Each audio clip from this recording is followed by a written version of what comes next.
Pensioners, young pensioners అందరికీ నమస్కారాలు. చప్పట్లు ఎందుకు కొట్టించిందంటే చాలా కాలంగా మనకు 24 మార్చి నుంచి రిటైర్ అయిన వాళ్ళు ఈ కుబేర్లో పెండింగ్స్ లో ఉన్నాయి. కొంతమంది వెనక్కి అయిన వాళ్ళకు కూడా కొంతమందికి వస్తున్నాయి.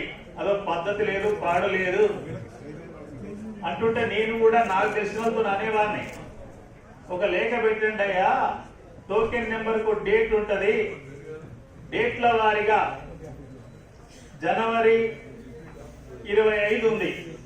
జనవరి 25 పేమెంట్స్ వస్తే ఆ జనవరి 25 టోకెన్ నెంబర్ ఉన్న ఏ బిల్ అయినా పాస్ చేయాలి. ఆ పద్ధతిలో జేఏసీ నుంచి ఒక లేఖ పెట్టమని అడగండి అని చెప్పి నాకు ప్రాతినిధ్యం చేసిన వాళ్ళకి చెప్పాను. అయితే ఇప్పుడు జేఏసీ సెక్రటరీ జనరల్ గా ఉన్న శ్రీనివాసరావు గారు చెప్పారు, యాజ్ పర్ సీనియారిటీ మాత్రమే పేమెంట్ జరగాలి, ఈ కుబేర్ పెండింగ్ అంతకు మించి జరగొద్దు అని చెప్పి మాట చెప్పినప్పుడు మీరందరూ చప్పట్లు గట్టి కొడతారనుకున్నా. మీరు గట్టి కొట్టకపోతే ఏమైందంటే మళ్ళీ అటు జరిగినా ఏం లేదనిపిస్తుంది వాళ్ళకి. అది నేను అనేది.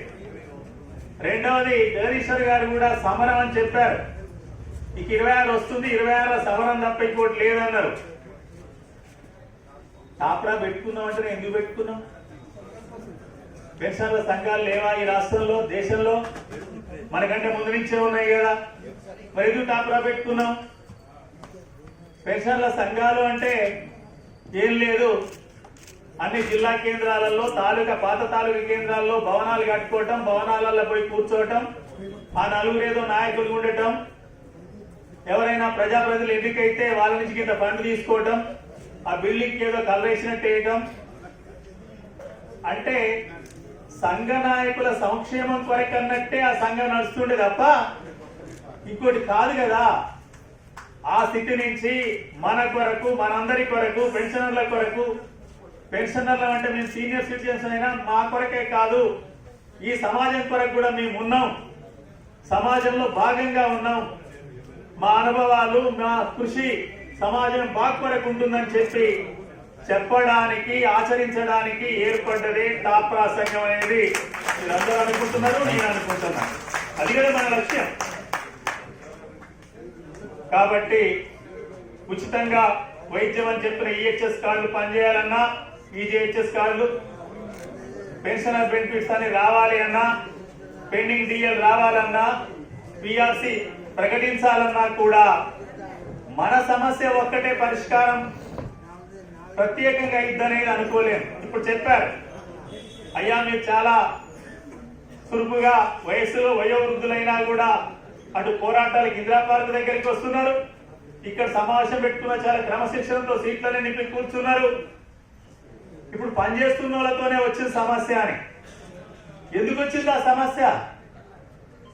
సమస్య అనేది ఎక్కడుందో మనకు తెలియదు కాదు. సంఘం ఎలా నిర్వహిస్తే సభ్యులు అలా ముందుకు వస్తుంటారు, సంఘం ఎలా నిర్వహిస్తే సభ్యులు అలా ముందుకు వస్తుంటారు. ఇది వాస్తవం కాదా? అది కదా వాస్తవం. కాబట్టి నిర్వహణ తీరు మెరుగుపరుచుకుంటే ఉద్యమాల్లోకి వస్తారు.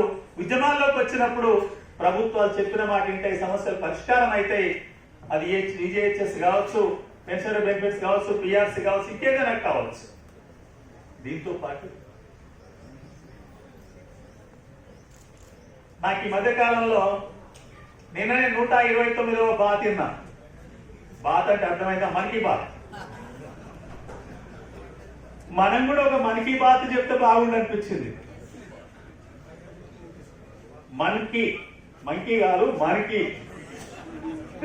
మనకి బాత్. ఎందుకు అనిపించిందంటే, నాకు అనిపించింది, నేను రిటైర్డ్ పర్సన్ కదా, మీరెందుకయ్యా ఏదేదో మాట్లాడుతున్నారు, సమావేశాలు పిలిచితే మాట్లాడుతున్నాం.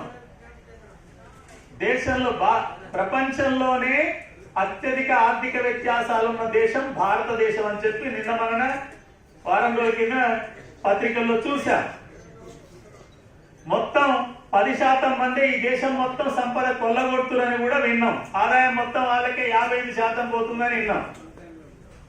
కింద ఉన్న 50% మందికి 10% వస్తుంది, 10 రూపాయలే వస్తున్నాయి వాళ్ళకి నిన్నాం. మధ్యనున్న మనకు మన మధ్యనే కదా. ఆ పైన 10 పోతే కింద 40 పోతే కింద 50 పోతే మధ్యన మనం 40 మంది ఉంటాం, 40%. మనకు వచ్చేది 27%. అయితే ఆ 10% ఏం చేస్తున్నారంటే మనని కూడా 50లోకి తొక్కాలని చూస్తుంది. మనని కూడా 50లోకి తొక్కాలని చూస్తున్నారు. ఎందుకంటే ఆ 50ని తొక్కామనుకుంటున్నారు. అందుకే 4 కార్మిక కోడ్లు తీసుకొచ్చిన సంగతి పత్రికల్లో చూసి ఉంటారు. వాస్తవంగా ఈ దేశంలో 60, 70, 80, 90 ఈ 4 దశాబ్దాల కాలంలో దేశవ్యాప్తంగా జరిగిన కార్మిక ఉద్యమాల వల్లనే మధ్యతరగతిగా ఉన్న మనలాంటి వాళ్ళ జీతభత్యాలు కాస్త మెరుగైనాయి. మనం ఒక్కటే పోరాటం చేస్తే కాలే. నేను యంగ్ టీచర్గా ఉన్నప్పుడు, సంఘంలో ఉన్నప్పుడు, అప్పుడు జేఏసీ నాయకులు అంటుండేది, నేను తీసుకొస్తా. అప్పుడు నాయకుల పేర్లు కొన్ని మీకు తెలిసే ఉంటాయి. నేనే తెచ్చినానేది.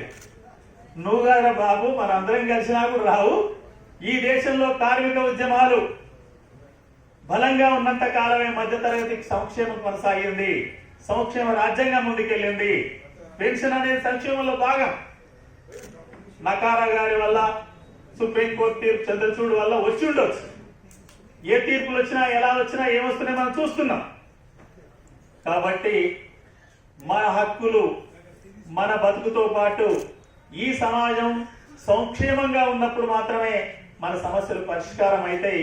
అందుకొరకు మనమందరం కూడా మధ్య తరగతిలో ఉన్నాం. అందరం అంటే కూడా మళ్ళీ కష్టమే. ఎందుకంటే మన దాంట్లో ఈపీఎఫ్ పెన్షనర్లు ఉన్నారు. వాళ్ళు ఎక్కడున్నారంటే కింది 50%లో ఉంటారు. అసలు పెన్షన్ లేని వాళ్ళు ఉన్నారు. వాళ్ళు ఎక్కడుంటారంటే బీపీఎల్ కింద ఉంటారు, బీపీఎల్ కింద ఉంటారు. మనం అందుకొరకే పెట్టుకున్నాం. అందుకొరకు మన లక్ష్యంగా ఆ 10%, మిగతా 90%ని కిందికి దొక్కేయాలని చూస్తున్నది. మరి మనం ఆగుదామా? మనం ఆగుదామా? కాదు కదా. మనం ఆగేటట్టు మనకి బాతులు ఉంటున్నాయి. అది ఇంకా రేపటికి ఇంకో మనకి బాతులు ఉండకపోయేస్తే ఏమైందంటే, ఎందుకయ్యా మీకు రిటైర్ అయిన వాళ్ళకు దేశంలో చాలా నదులు ఉన్నాయి, చాలా పుష్కరాలు ఉన్నాయి. ఇప్పుడు రాబోయేది గోదావరి పుష్కరం. ఆ తర్వాత రకరకాల 12 సంవత్సరాలకు 12 పుష్కరాలు వస్తాయి. ఏదో ఉన్న బట్టలు పెట్టుకుని పుష్కరాలు శుద్ధి తిరిగేదానికి పోరాటాలు అంటారు, ఈజీహెచ్ఎస్ అంటారు. ఎందుకయ్యా ఈజీహెచ్ఎస్? మీ ఆరోగ్యానికి ఏమైంది? పుష్కరాలకు పోతే ఆరోగ్యం అదే చక్కబడుతుంది కదా అని కూడా అనవచ్చునేమో మనకి బాతులో. నాకు అనే భయం అయితే ఉంది. మరి మీకుందో లేదో నాకు తెలియదు. ఎందుకయ్యా తిండి? చాలా మంది హిమాలయ పర్వతాలలో, అరావళి పర్వతాలు ఉంచినట్లేరట, విద్యా పర్వతాలు ఉంచినట్లేరట. ఇప్పటికే పశ్చిమ కనాలు, తూర్పు కనాలు కొద్దిగా తేడా వచ్చింది. అందుకని కేరళలో ఎప్పుడు వర్షాలు వచ్చినప్పుడు చాలా ఇబ్బంది జరుగుతుంది. అవన్నీ ఉన్నాయి కదా. మీకెందుకయ్యా పెన్షన్? అటు పోతే చాలు, ఆరోగ్యం అనేది బాగుంటుంది, ఆ గాలో అద్దింటి అయిపోతానే. మనకి బాత్ వచ్చే ప్రమాదం ఉంది. ఆ మనకి బాత్ చెక్ పెట్టకపోతే జరిగే ప్రమాదం ఏందో అందరం గుర్తించాలి. మనకు రాజకీయ అభిప్రాయం భిన్నంగా ఉండొచ్చు, కానీ మన బతుకే ఇబ్బంది రాబోతున్నప్పుడు ఎలా ఉండాలనేది ఎవరికి తెలియదు కాదు. నేనే చెప్పాల్సిన అవసరం ఏం లేదు. కాబట్టి ఆ పద్ధతులు ఆలోచించాలని, మనము బతుకుదాం, మనము మన అనుభవాన్ని ఈ సమాజానికి ఇద్దాం. ఈ సమాజంలో ఎవరు ఎందుకు దోపిడీకి గురవుతారు? వచ్చిన సంపద ఎందుకు అందరికి సమానంగా రావటం లేదు? కనీసం బతికేందుకు రావట్లేదు. సంపద లేదు, ఆదాయమే లేదని ఎందుకు అంటున్నారు?